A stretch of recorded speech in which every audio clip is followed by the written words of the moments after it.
Hello everyone. तो इस lecture में हम लोग एक जेई मेन का मॉक टेस्ट करने वाले हैं। तो जिनको भी मॉक टेस्ट ट्राई करना है वो डिस्क्रिप्शन में जाके पीडीएफ डाउनलोड कर ले। पीडीएफ को लिंक मिल जाएगा, डाउनलोड करके ट्राई करें। और जिनको बिना डाउनलोड किए देखना है तो आप वैसे भी देख सकते हो। बस हर क्वेश्चन को 2.5 से 3 मिनट ट्राई कर ले, नहीं बने तो फिर सोल्यूशन देखिए, ठीक है। अब ये मोस्ट रिलेवेंट मॉक टेस्ट है। क्यों? क्योंकि मैंने यहाँ पे level exactly JEE main level ही रखा है, ना ही उससे ज़्यादा ना ही उससे कम। तो कुछ कुछ इंस्टीट्यूट या कुछ कुछ टीचर क्या करते हैं कि जेई मेन से थोड़ा ऊपर का देते हैं। थोड़ा भी ऊपर नहीं देना चाहिए। लास्ट मोमेंट में लास्ट के 1 महीने आपको एग्जैक्टली जेई मेन लेवल का ही पेपर प्रैक्टिस करना चाहिए, ठीक है। तो ये मॉक टेस्ट में हर क्वेश्चन जो है जेई मेन लेवल का ही है। तो चलो स्टार्ट करते हैं। क्वेश्चन नंबर 1 में, stationary particle breaks into two parts of masses M A and M B which move with velocity V and V V respectively. The ratio of kinetic energy. तो के B by के पूछा है। तो kinetic energy होता है P square by 2m। अब क्योंकि स्टेशनरी था इनिशियली, तो यानी फाइनल मोमेंटम भी सिस्टम का क्या होगा? जीरो, है ना। क्योंकि टूटा तो इंटरनल फोर्स के कारण है। तो अगर इनिशियली कोई चीज़ रेस्ट पे थी, वो चीज़ इंटरनल फोर्स के कारण टूटी है, तो मोमेंटम कंजर्वेशन के कारण initial momentum is equal to final momentum. तो फाइनल मोमेंटम जो दोनों पार्टिकल्स का होगा वो मैग्नीट्यूड में सेम होना चाहिए और डायरेक्शन में अपोजिट होना चाहिए, तभी उनका सम जाके जीरो हो पाएगा, ठीक है ना। तो जो फाइनल टूटने के बाद जो दो पार्टिकल्स है उन दोनों का मोमेंटम का मैग्नीट्यूड तो सेम रहेगा। तो जब रेशियो लोगे तो काइनेटिक एनर्जी बस मास पे डिपेंडेंट दिखेगा, ठीक है ना। तो के B by K A should be equal to M A by M B. अब mass of particles M A M B के फॉर्म में देना है, ठीक है। ये है। अब आंसर में एम ए इस टू एम बी तो नहीं है, तो इसको वी ए के फॉर्म में लिखते हैं। अब क्योंकि दोनों पार्टिकल्स का मोमेंटम का मैग्नीट्यूड सेम होगा, तो M A by V M A into V A should be equal to M B into V V. तो यहाँ से M A by M B हो जाएगा आपका V V by V A, यानी ऑप्शन 1, ठीक है।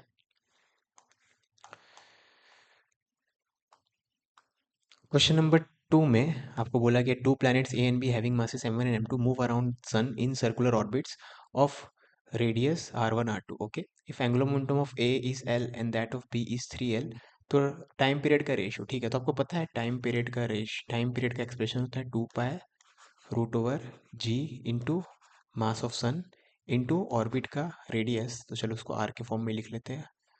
ऑर्बिट का रेडियस की पावर 3/2 ये होता है। अब जब आप दोनों प्लैनेट्स का टाइम पीरियड का रेशियो निकालोगे तो दोनों प्लैनेट तो सन के अराउंड घूम रहा है, तो मास ऑफ सन तो कैंसिल आउट हो जाएगा। तो ये पूरा चीज़ दोनों के लिए सेम है।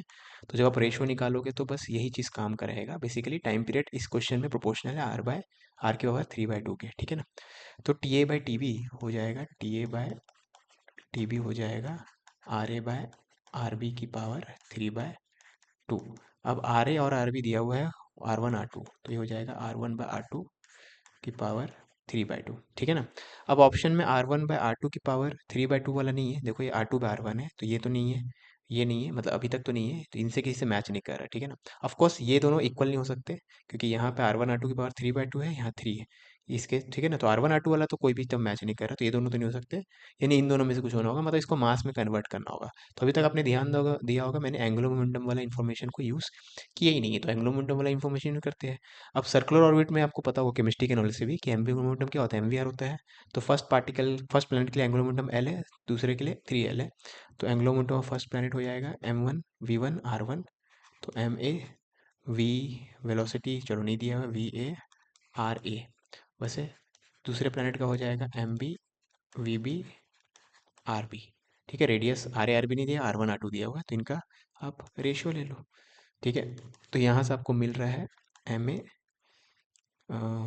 3 times M A V A R1 equal to M V V B R2, ठीक है। अब R1/R2 को हम लोग को इस फॉर्म में लिखना है ना। इस फॉर्म में मतलब मास के फॉर्म में, तो पहले वेलोसिटी को हटाना पड़ेगा, ठीक है ना।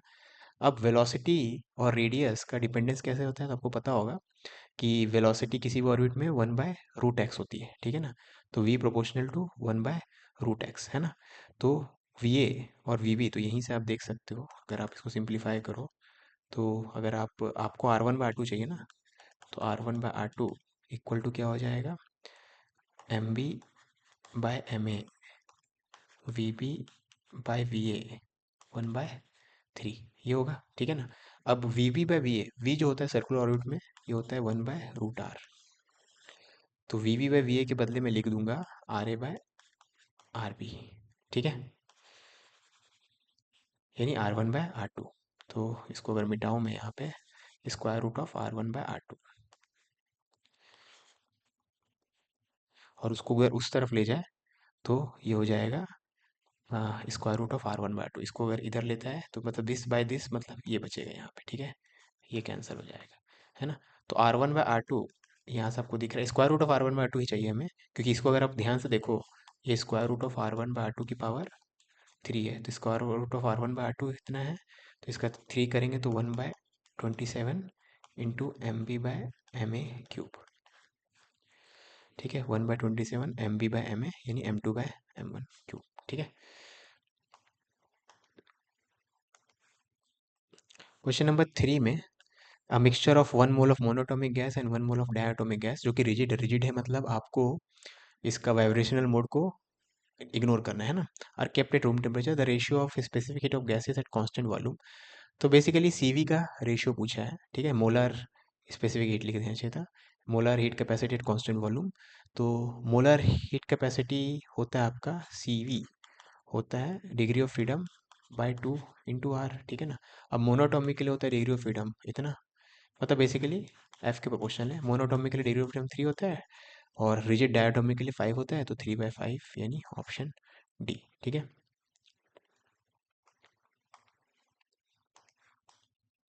क्वेश्चन नंबर 4 में a player caught a cricket ball of mass इतना मूविंग विद इनिशियल स्पीड इतना, if the catching process completed इतना, कैचिंग प्रोसेस कंप्लीटेड इतना मतलब क्या, जब प्लेयर के हाथ के कांटेक्ट में आया बॉल तब वो इतने से चल रहा था, और 0.1 सेकेंड तक ही वो बॉल का वेलोसिटी 20 से घट के 0 हो गया, ठीक है, मतलब इतना समय लगा है बॉल का वेलोसिटी को 20 से 0 करने में।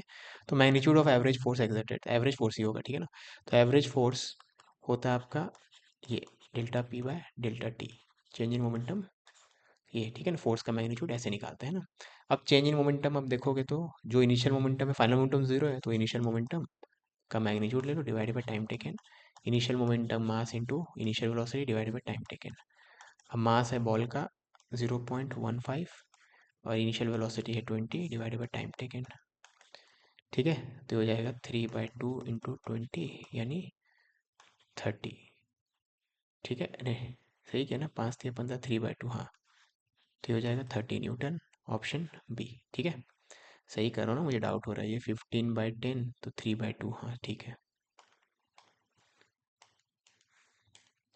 क्वेश्चन नंबर 5 में a series LCR circuit is at resonance for a capacitor C inductance and resistance R, now the value of, ठीक है, तो आपको बोल दिया रेजोनेंस में, रेजोनेंस में मतलब एक्स इक्वल टू एक्सएल, ठीक है।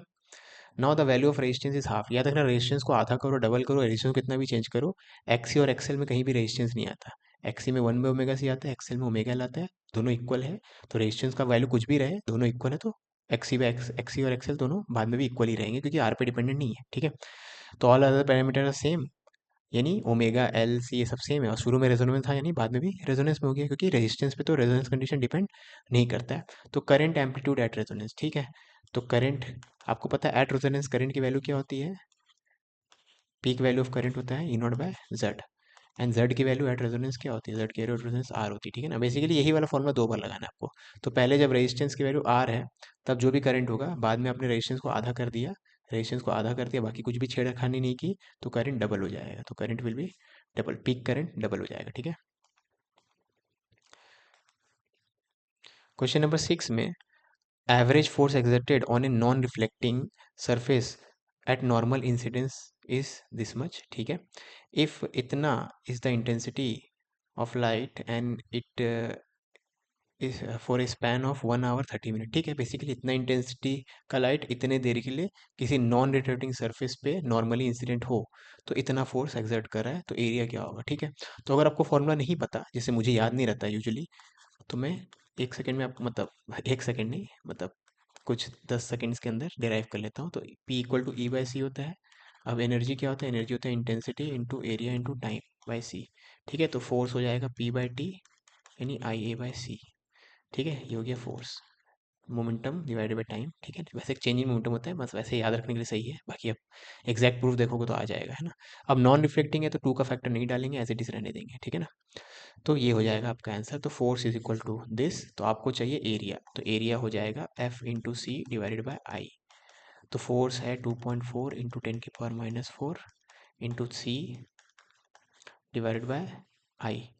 इंटेंसिटी कितना है 360। वाह। पर सेंटीमीटर स्क्वायर तो पर मीटर स्क्वायर हो जाएगा इतना। ठीक है, अब यही आंसर है आपका। फोर्स ले लिया, हाँ ठीक है। तो आपको टाइम का जो है ज़रूरत है वो नहीं है यहाँ पे, ठीक है ना। ओके, अब इसको अगर सिंप्लीफाई करें तो 3 12, 4 1 5, 5 3 8। ठीक है, तो यहाँ 12 है, 12 दूनी 24। सब कट गया। हाँ, तो 2 × 10⁻⁻², यानी 0.02, यानी ऑप्शन बी। ठीक है। क्वेश्चन नंबर 7 में binding energy of a certain nucleus is 1। Okay, इतना। How much is the difference between mass, ठीक है, of all the nucleus and the, basically mass defect पूछ रहा है। तो आपको पता है mass defect into C square ये बाइंडिंग एनर्जी के बराबर होता है।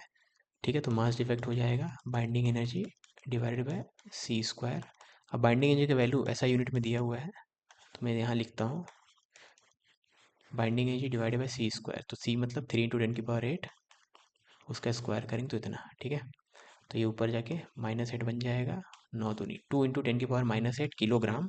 हमें चाहिए माइक्रोग्राम में, तो किलोग्राम को ग्राम में कन्वर्ट करने के लिए इससे मल्टीप्लाई करो, और माइक्रोग्राम में कन्वर्ट करने के लिए इससे मल्टीप्लाई करो माइक्रो में। ठीक है, तो 10⁹ मतलब 20 माइक्रोग्राम हो जाएगा, यानी ऑप्शन सी। क्वेश्चन नंबर 8 में आपको बोला गया है जो आउटपुट है वो क्या होगा। ठीक है, तो अगर आपको बूलियन अलजेब्रा आता है तो उससे कर लेते पहले, और फिर विदाउट बूलियन अलजेब्रा कर लेंगे। तो ये ए है, तो यहाँ ए पहुँचा। ठीक है, और यहाँ ए का उल्टा मतलब ए का निगेशन यानी ए बार पहुँचा। ठीक है, ओके। वैसे ये बी है, बी का निगेशन मतलब बी बार यहाँ पे पहुँचा, और यहाँ पे बी एज इट इज़ पहुँचा है। ठीक है, अब ये क्या है, और गेट है। और गेट में मिलेंगे तो ये ए और बी, और मतलब प्लस। ठीक है, दिस और दिस है ना। और ये एंड गेट है, कि और ऐसा दिख नहीं रहा है, थोड़ा डायग्राम में प्रॉब्लम है, एंड ही गेट होगा। एंड गेट मतलब प्रोडक्ट में लिखना है आपको। ठीक है, तो ए बार एंड बी मतलब ए बार एंड बी, डॉट में लिखना है, डॉट लिखो या ऐसे लिखो। ठीक है, अब फिर से एंड गेट है, तो एंड गेट है मतलब दिस इंटू दिस, तो यहाँ पे जो आउटपुट होगा ये होना चाहिए this into this, this and this मतलब प्रोडक्ट। ठीक है, ये जिनको बूलियन अलजेब्रा पर आता है उनके लिए कर रहा है। अब ये ब्रैकेट ओपन करो आप, तो ए बार बी प्लस बी बार ए बार बी। ठीक है, अब ए इंटू ए बार ये तो हमेशा ज़ीरो होगा। ए इंटू ए बार मतलब क्या, ए, अगर ए का वैल्यू ज़ीरो है तो ए बार की वैल्यू 1 हो जाएगा, और अगर ए की वैल्यू 1 है तो ए बार की वैल्यू 0 हो जाएगी। ठीक है ना, तो ये दोनों एक साथ एंड है ना, यहाँ पे this and this and this, तो ये एंड में तो हमेशा 0 ही आ जाएगा ना, क्योंकि कोई स्टेटमेंट और उसका निगेशन दोनों साइमल्टेनियसली, क्योंकि एंड है साइमल्टेनियसली ट्रू नहीं हो सकते, तो ये तो हमेशा 0 होगा, तो ये पूरा चीज़ हमेशा 0 0। और प्लस मतलब और इसमें भी बी बार एंड बी है, एंड ए है एंड बी है, जो भी ए बार एंड बी है, तो बी बार मतलब बी का नेगेटिव स्टेटमेंट और बी का पॉजिटिव स्टेटमेंट, मतलब बेसिकली कोई स्टेटमेंट और उसका नेगेशन दोनों साइमल्टेनियसली एक साथ तो ट्रू नहीं हो सकता, तो ये भी 0, तो रिजल्ट आएगा 0। ठीक है, अब इसी से आपको हिंट भी मिल जाएगा कि आप इसको ऐसे कैसे करते हैं। ऐसे कैसे करते हैं मतलब क्या, अब देखो यहाँ पे आपको इसके बारे में तो पता है क्या होता है, ये सब के बारे में पता है, तो इसके लिए आप इसका ट्रुथ टेबल बनाओगे तो हो जाएगा। तो चलो मैं ट्रुथ टेबल से दिखाता हूँ। ठीक है, जिसको इससे समझ में नहीं आया ट्रुथ टेबल से देख लो। तो यहाँ पे जैसे ए की वैल्यू 0 है तो 0, ए की वैल्यू 0 तो यहाँ 1। वैसे बी की वैल्यू 0 है तो यहाँ 1, क्योंकि यहाँ उल्टा हो जाएगा, 0 का 1 और यहाँ पे 0। ठीक है, 1 और 0 और में घुसेगा तो 0, और 1 और 0 एंड में घुसेगा तो, सॉरी 1 और 0 और में घुसेगा तो 1, 1 और 0 एंड में घुसेगा तो 0, 0 और 1 एंड में घुसेंगे तो 0, तो आउटपुट क्या है 0। ठीक है, तो इनपुट जब ए और बी दोनों 0 0 है तो आउटपुट आ रहा है 0। तो टेबल से दिखा रहा हूँ मैं। ठीक है, बाकी पॉसिबिलिटी देख लेते हैं, 4 ही तो यहाँ पे पॉसिबिलिटीज़ होंगे। ठीक है, अब दूसरा पॉसिबिलिटी ए को 0 बी को 1, तो ए को 0 रहने दो और बी को 1 1 कर देंगे तो यहाँ 0, और बी को 1 यहाँ 1। ठीक है, अब दोनों 0 जाएगा तो यहाँ 0 हो जाएगा, 1 और 1 जाएगा तो यहाँ पे 1 निकलेगा, 1 और 0 एंड में जाएगा तो 0 निकलेगा फिर से। तो वैसे करके आप चारों देखोगे यहाँ पे तो आपको हमेशा 0 ही मिलेगा। ठीक है, तो इसका आउटपुट हमेशा इस सर्किट का हमेशा 0 आने वाला है। क्वेश्चन नंबर 9 में two different adiabatic paths for the same gas intersect intersect होना चाहिए था टू आइसोथर्मल कर्व्स। ठीक है, as shown in the figure the relation between the ratio A by D का और पी और सी का वॉल्यूम का, ठीक है ना। अब यहाँ पे एक एरर दिख रहा है मुझे, यहाँ पे बी है तो यहाँ वी बी होना चाहिए, और वैसे यहाँ डी है तो वी डी होना चाहिए, बाकी सब ठीक है। यहाँ सी वी सी होना चाहिए, बस ए का सही था, बाकी गड़बड़ था, जो भी है। तो आप उस पर उतना ध्यान मत दो, बस ये हर पॉइंट का आपको नाम पता है, ए बी सी डी, तो उसके करस्पॉन्डिंग जो वॉल्यूम है उसको V A V B V C V D बोल रहे हैं, ठीक है। तो ये रेशियो, दोनों रेशियो का बीच में रिलेशन क्या है वो पता करना है, ठीक है ना। तो आपको पता है, अब पहले पता करो कि कौन कौन सा एडिबेटिक होगा, कौन कौन सा आइसोथर्मल होगा, ठीक है ना। तो आपको पता है जिस पॉइंट पे एडिबेटिक और आइसोथर्मल मीट करते हैं, उस पॉइंट पे स्लोप एडिबेटिक का ज़्यादा होता है, मैग्नीट्यूड ऑफ स्लोप, तो इन दोनों में से ज़्यादा स्लोप वाला ये है, तो ये एडिबेटिक होगा। वैसे उस लॉजिक से यहाँ पे भी ये भी एडिबेटिक होगा, क्योंकि इसका स्लोप ज़्यादा है, ठीक है ना।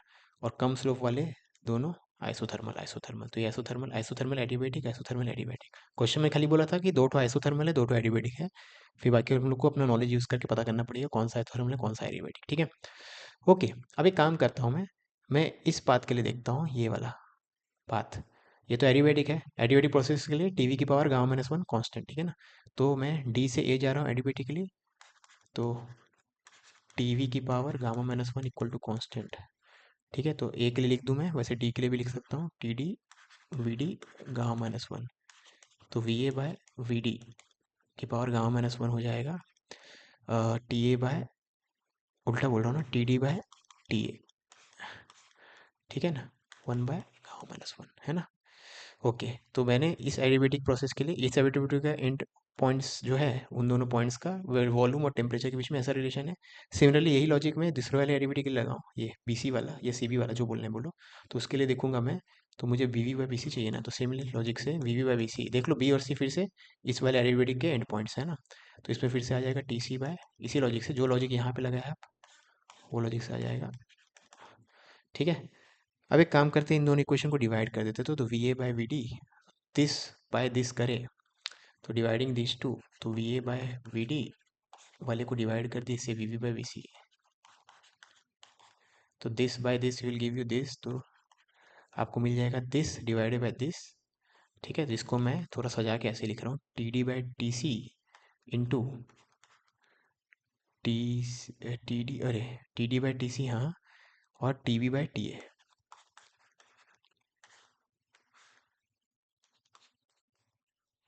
ठीक है।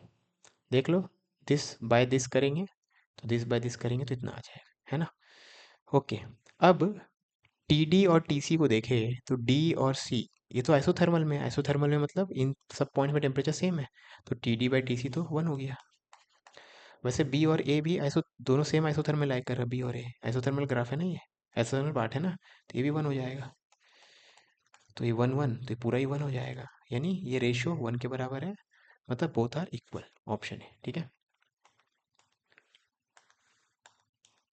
क्वेश्चन नंबर 10 में, paramagnetic substance align themselves along the direction of external magnetic field, सही।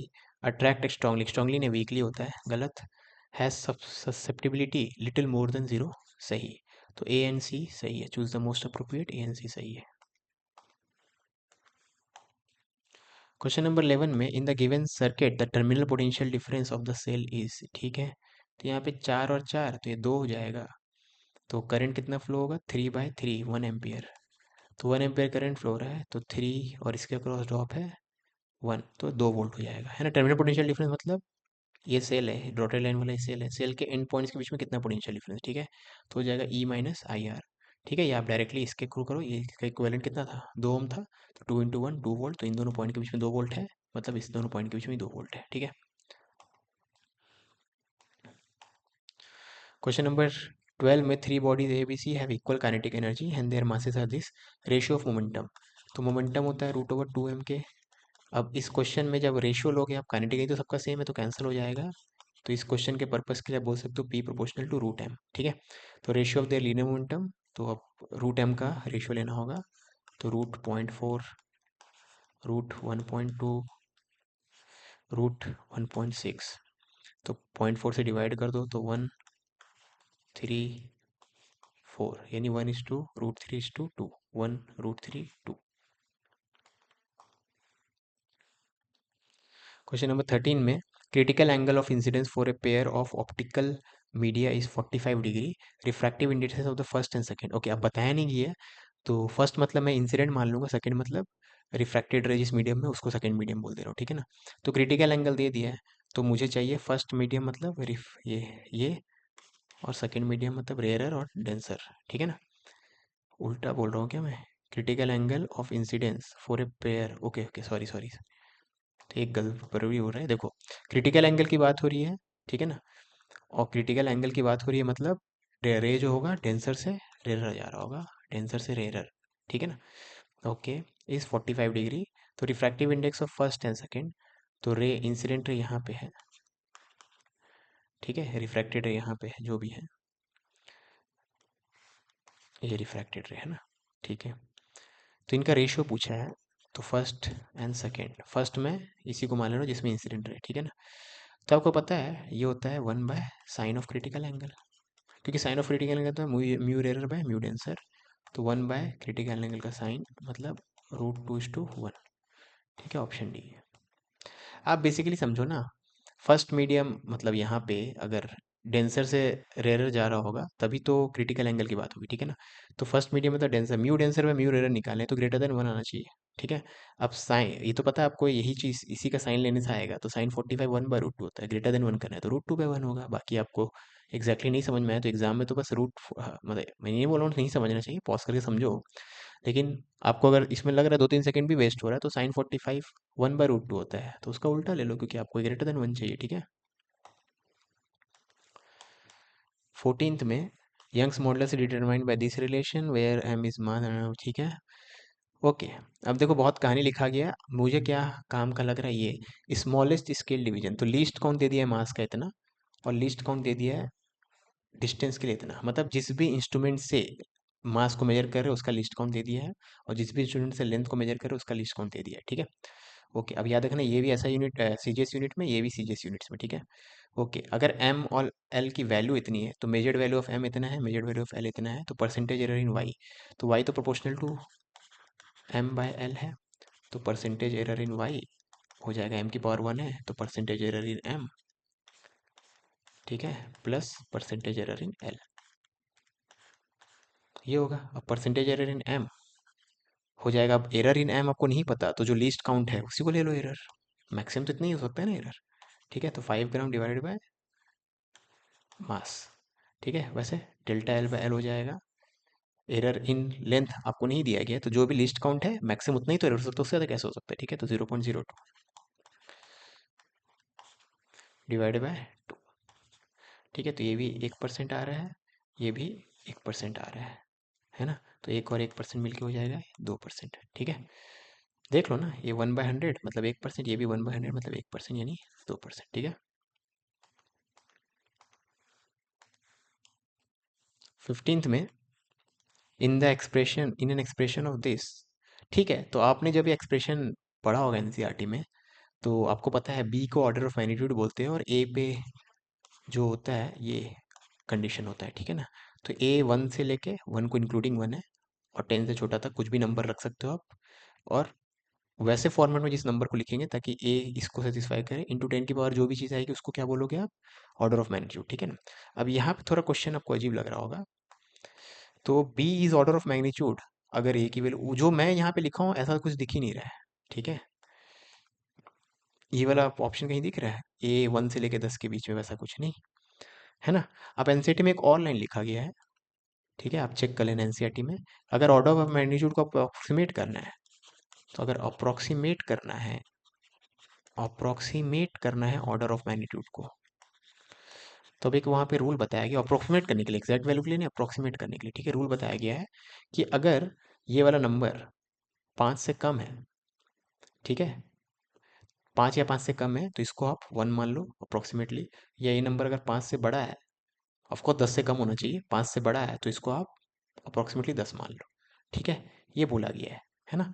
तो उसका मतलब क्या है, जैसे ये नंबर अगर 3 × 10 की पावर मान लो ऐसे बी रहने देते हैं, तो इसको आप अप्रोक्सीमेटली 1 मान लो, ठीक है। ऑर्डर ऑफ मैग्नीट्यूड तो कितना आ जाएगा बी, है ना। और अगर ये नंबर मान लो बड़ा है 5 से, ऐसा कुछ, तो इसको अप्रोक्सीमेटली आप 10 मान लो।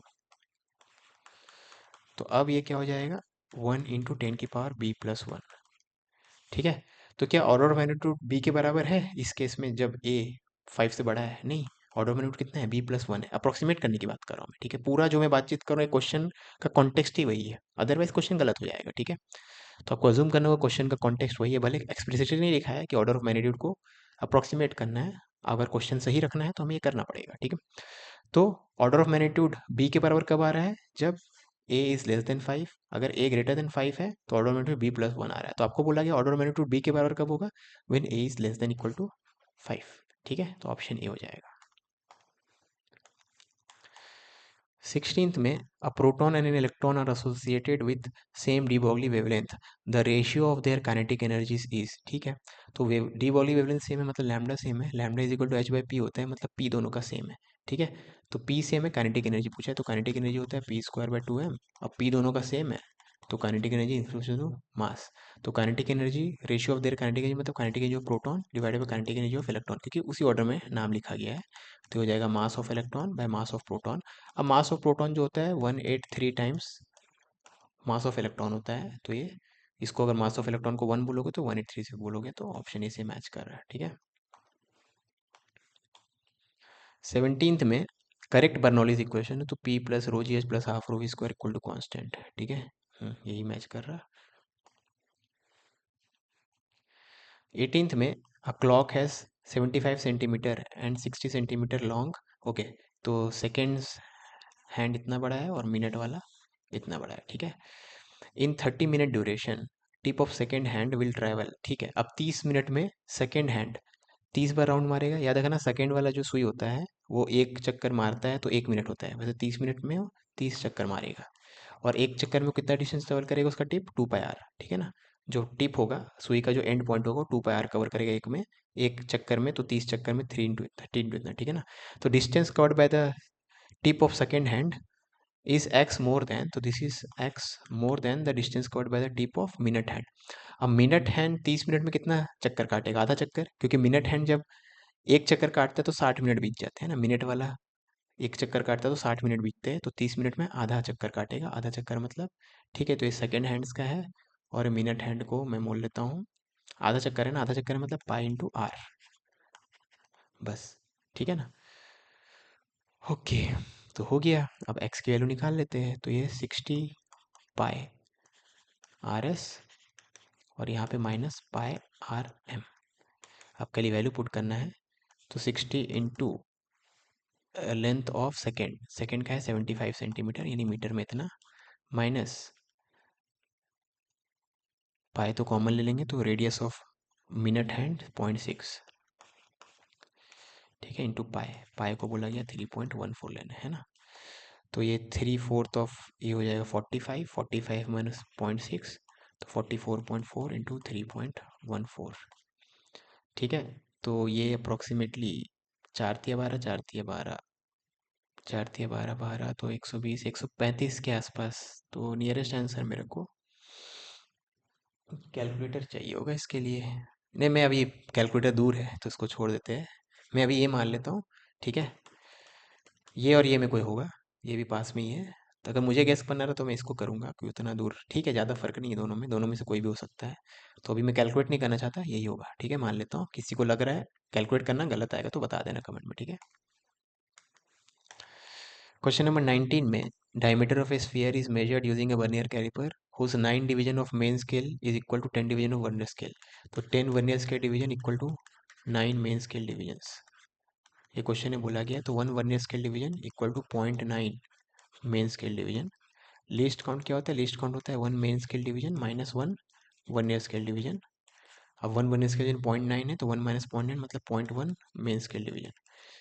अब 1 मेन स्केल डिवीजन है, वही शॉर्टेस्ट डिवीजन को ही मेन स्केल डिवीजन होता है। Shortest division on the main scale is equal to 1 millimetre, तो ये 0.1 मिलीमीटर, ठीक है। जिसको अगर सेंटीमीटर में लिखेंगे तो 0.01 सेंटीमीटर। तो लीस्ट काउंट इतना है, ठीक है। ओके, अब रीडिंग बोला गया है 2 सेंटीमीटर है, एंड कोइंसाइडिंग डिवीजन क्या है, कोइंसाइडिंग डिवीजन भी 2 है, ठीक है। तो रीडिंग आपका हो जाएगा, मिलीमीटर को सेंटीमीटर में लिखे ना, 10 से डिवाइड किया ना मैं, हाँ ठीक है। तो मेन स्केल रीडिंग है 2 और प्लस कोइंसाइडिंग डिवीजन कितना है 2 इंटू लीस्ट काउंट, तो 2.02 सेंटीमीटर। ठीक है, ओके। तो ये आपका क्या आ गया, ये है डायमीटर। तो डायमीटर इसके बराबर है, यानी 2r इसके बराबर है। तो डायमीटर इसके बराबर में, तो रेडियस 1.01 सेंटीमीटर। ठीक है ना। तो मास ऑफ द स्फीयर इतना है, तो डेंसिटी क्या होगा। ठीक है, तो वॉल्यूम निकाल लेते हैं। वॉल्यूम हो जाएगा 4/3 पाए r³। इससे वॉल्यूम मिल जाएगा, और मास बाय वॉल्यूम करेंगे तो डेंसिटी मिल जाएगा। चलो इसको कैलकुलेट कर लेते हैं।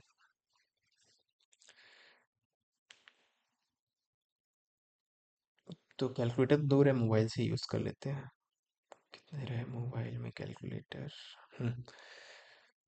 तो 4/3 3.14 इंटू 1.01,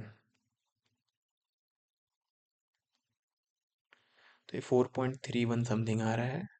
और 8.6 डिवाइडेड बाई 4.3 यानी 2 के आसपास आएगा। ठीक है, 2 के आसपास, मतलब 4.3 आ रहा था ये। तो ये 4.3 है, ये 8.6 है। 8.6 डिवाइडेड बाई 4.3 करोगे तो यही आएगा, 2.2 तक नहीं जाएगा, यानी ना ही 1.7 तक जाएगा। ठीक है।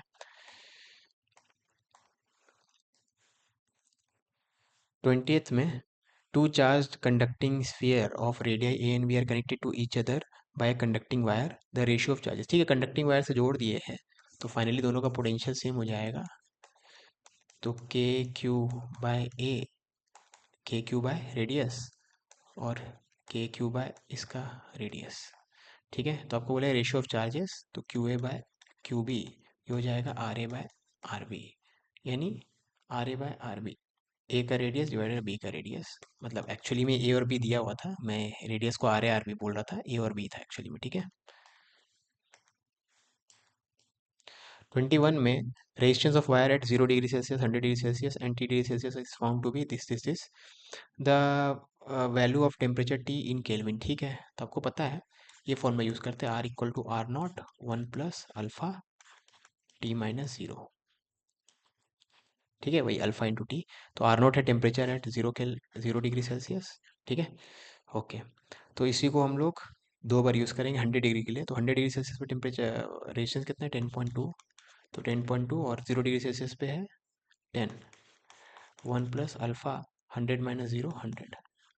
ठीक है, और यही चीज़ हम लोग 0 से लेके ये जो भी T डिग्री सेल्सियस पे दिया हुआ है, T डिग्री सेल्सियस पे टेम्परेचर कितना दिया हुआ है, इतना 0 डिग्री पे इतना 1 plus alpha into T-0 T। ठीक है, ओके। अब यहाँ से अगर मैं 10 को उधर ले जाऊँ, तो 1.02 - 1, तो 0.02 इक्वल टू 100 अल्फ़ा। और सेकेंड वाले से 1.095 - 1, तो 0.095 is equal to alpha T. हमें अल्फ़ा तो नहीं चाहिए, टी चाहिए, तो दोनों का रेशियो ले लो। अल्फ़ा अल्फ़ा कैंसल, टी की वैल्यू हो जाएगी 9.5 डिवाइडेड बाई 0.02। ठीक है, यानी 50 से मल्टीप्लाई करो, तो 95 इंटू 5 कितना होता है 465 डिग्री सेल्सियस आई गेस, है ना। तो 950/2, 950/2, 950 का आधा होता है 900 का आधा होता है 450, 450 475 होना चाहिए। ठीक है, ओके। तो इंटू 50 किया था ना, 50 25 का 50, 9 50 45 होता है, हाँ 475। ठीक है ना। तो इसको केल्विन में कन्वर्ट करो, तो 273 से ऐड ऐड कर दो, 5 3 8 7 7 14 4 4 2 6 1 7 748, तो इसका आंसर हो जाएगा 748। ठीक है।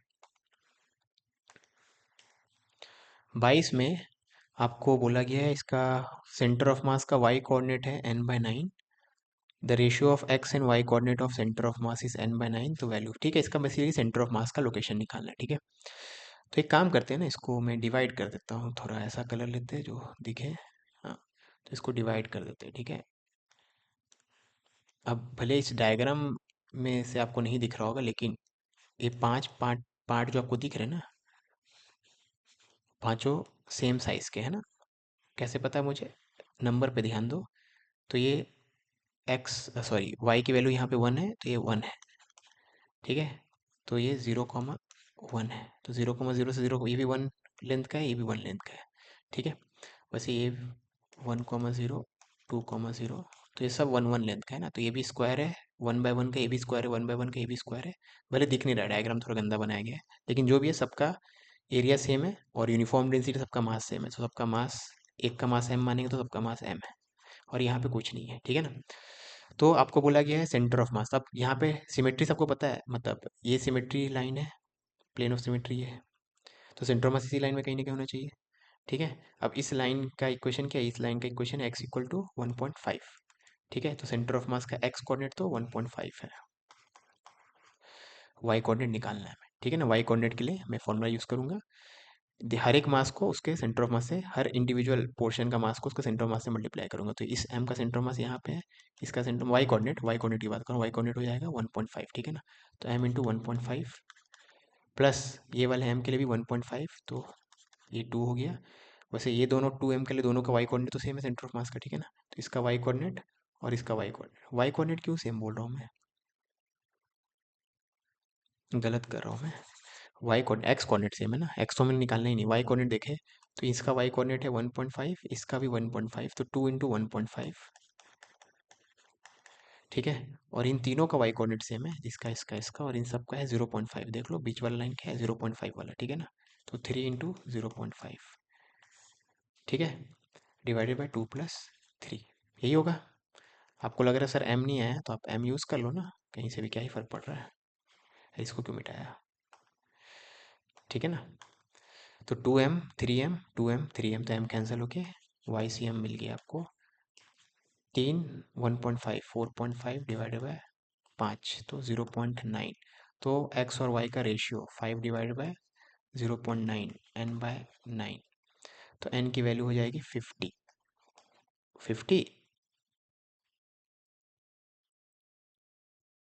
50 आ रहा है। मास 10 kg, उससे कोई फर्क नहीं पड़ेगा। The ratio of x and y coordinate is n by 9, चलो कैलकुलेशन पर चेक कर लेते हैं ना। टू, दो मासेस का y कोऑर्डिनेट और सेंटर मास 1.5 है, सही है, 2 का 1.5, 2m इंटू 1.5, और 3 का 0.5, सही है, डिवाइडेड बाय 2 प्लस 3, सही है, ठीक है।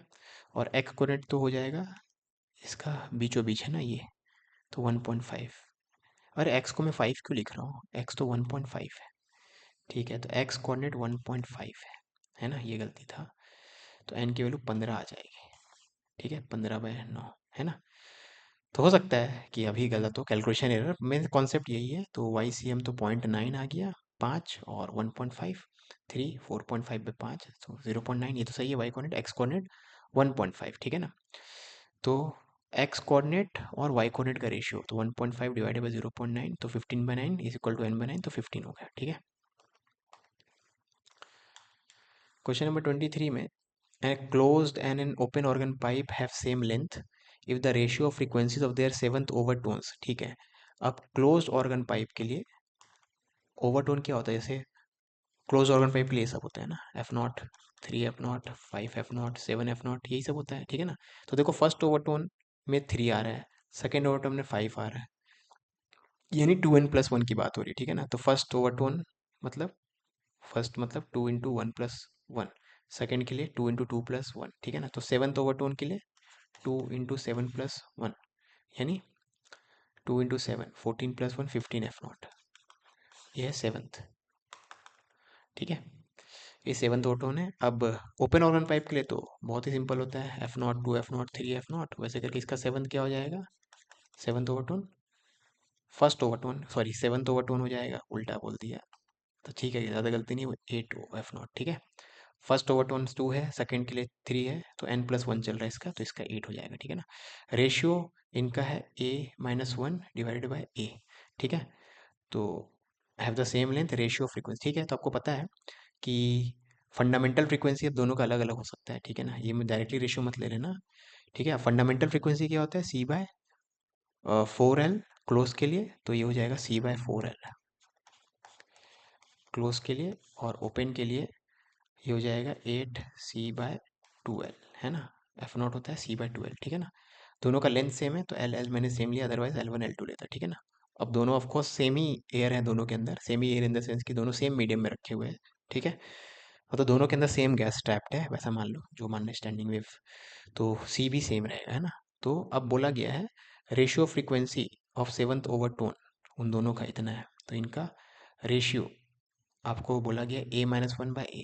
अब प्रॉब्लम यहाँ पे यही है ना कि क्लोज ऑर्गन पाइप का रेशियो मतलब क्लोज बाय ओपन का ज़्यादा आएगा ना, यहाँ कम दिया है, मतलब उल्टा दिया होगा, तो दिस बाय दिस दिया है गेस, ठीक है। 15/4 3.7, नहीं सही दिया हुआ है, सही दिया है ये तो। 4 भी है ना यहाँ पे, इसको मैं ध्यान नहीं दिया था, तो A-1/A, ठीक है। मतलब मैं जो अजूम कर रहा था करने की ज़रूरत नहीं है, क्वेश्चन में सब सही दिया हुआ है, ठीक है। तो इसको सिंप्लीफाई करें तो 15 × 2 30/32, 30/32 है A-1/A, तो ये 15/16, ठीक है। तो ए की वैल्यू क्या हो जाएगी 16, ठीक है ना। तो ए की वैल्यू 16। 24 में square loop having 10 turns and area इतना resistance slowly and uniformly been pulled out of uniform magnetic field of magnetic field इतना एज शोन, ठीक है। तो यहाँ डायग्राम मिसिंग है, तो मोस्ट पॉसिबल केस ऐसा कुछ होगा। मैं जूम कर लेता हूँ ये डायग्राम, मतलब ये डायग्राम मान के क्वेश्चन बनाना है, ऑफकोर्स शोन इन फिगर है, फिगर गलती से यहाँ पे आया नहीं है। तो मैग्नेटिक फील्ड के बाहर निकाला जा रहा है, तो कुछ ऐसा मान लो, तो यहाँ मैग्नेटिक फील्ड है, इससे बाहर निकाला जा रहा है, ठीक है। आपको अंदर बाहर जैसा मानने मानो, इसको बाहर निकाला जा रहा है, ठीक है। ये स्टार्टिंग पॉइंट है, ओके। तो कितना हीट डेवलप होगा, work done by pulling force, है ना। तो जो भी work done by pulling force होता है वो एनर्जी कन्वर्जन से हीट के बराबर होता है। हीट क्या होता है, पावर इंटू टाइम, पावर होता है E²/R, है ना, थर्मल पावर इंटू टाइम, ठीक है। टाइम की वैल्यू तो 1 सेकेंड है, तो ये तो 1 सेकेंड है, तो आपको E/R करना है, ठीक है ना। अब इंड्यूस्ड ईएमएफ हो जाएगा, इंड्यूस्ड ईएमएफ हो जाएगा आपका n टर्न्स है, तो n इंटू 1 टन के लिए VLB आएगा, तो n टन के लिए n इंटू VLB, ठीक है। तो n² V² L² B²/R, है ना। अब वेलोसिटी निकालो, तो वेलोसिटी हो जाएगा, अब लूप का एरिया है इतना, स्क्वायर लूप है ना, उसका एरिया इतना है, ठीक है ना। तो वेलोसिटी हो जाएगा length bye time taken, time taken तो 1 सेकेंड है, तो वेलोसिटी ऑफ द लूप क्या हो जाएगा L/1 यानी L, तो V के बदले आप L लिखोगे, ठीक है ना। तो V² is nothing but L², ठीक है। तो V² के बदले मैंने L² कर दिया, है ना। अब वैल्यू पुट करो ना, n की वैल्यू है 10, 100, बाय रेजिस्टेंस भी 100, तो n² और r की वैल्यू लिख दिया। L² मतलब एरिया का स्क्वायर, सॉरी स्क्वायर का एरिया, तो 3.6 इंटू 10⁻⁶ -3 दो बार, तो 3.6 10⁻⁻⁶, ठीक है। ये हो गया area into area B², B की वैल्यू है 0.5, उसका स्क्वायर करेंगे तो 0.25 यानी बाई 4, ठीक है। आपको चाहिए आंसर 10⁻⁻⁶ के फॉर्म में, तो 10⁻⁻⁶ को उधर कर दो, यही आपका आंसर है। तो 3.6 का स्क्वायर डिवाइडेड बाई 4, ठीक है ना। नियरेस्ट इंटीजर तो 3.6/4 होता है 4×9 इंटू 36, ठीक है। तो 9×6 = 9, 9×3 = 27, 5 32, तो 3.24 आ रहा, तो नियरेस्ट इंटीजर हम मान लेंगे 3, तो आंसर क्या हो जाएगा इसका 3, ठीक है। 25th में लिक्विड कॉलम ऑफ हाइट इतना बैलेंसेस एक्सेस प्रेशर, तो बैलेंसेस मतलब क्या, लिक्विड कॉलम के हाइट के कारण जो प्रेशर है और एक्सेस प्रेशर दोनों सेम होगा, तो ρgh इज इक्वल टू, अब एक्सेस प्रेशर किसमें, सोप बबल है, सोप बबल में एक्सेस प्रेशर होता है 4 surface tension divided by radius of bubble, ठीक है। तो आपको हर चीज़ का वैल्यू दे दिया, डायमीटर पूछा है, डायमीटर मतलब ट्वाइस ऑफ रेडियस, तो यहाँ से रेडियस का एक्सप्रेशन हो जाएगा 4s/ρgh, ट्वाइस ऑफ रेडियस हो जाएगा 8s/ρgh। तो बस वैल्यू पुट करते हैं, 8 इंटू सरफेस टेंशन है 20.28, ऐसा यूनिट में ये डायरेक्टली पुट कर दो, ρgh, रो भी ऐसा यूनिट में है 8 इंटू 10⁻³ जी 10 बोला है लेने, h हाइट है इतना सेंटीमीटर, इसको मीटर में कन्वर्ट करो, -4 -2 होता है, लेकिन यहाँ पे -2 पहले से है तो इतना, ठीक है। ओके, तो 8 है ना, 8 इंटू दिस, तो 8 से 8 कट गया, 10⁻⁻1 ये कट गया, तो 4×7 = 28, ठीक है। अब ये सेंटीमीटर ने पूछा है, ये मीटर है, तो इसको सेंटीमीटर में कन्वर्ट करेंगे तो 7, ठीक है। तो आई होप आपको ये लेक्चर अच्छा लगा होगा, जो भी चीज़ समझ में नहीं आई कमेंट में पूछना, और कहीं कोई गलती हो गई तो कमेंट में मुझे बता देना। मिलते हैं नेक्स्ट मॉक टेस्ट में, तब तक के लिए बाय।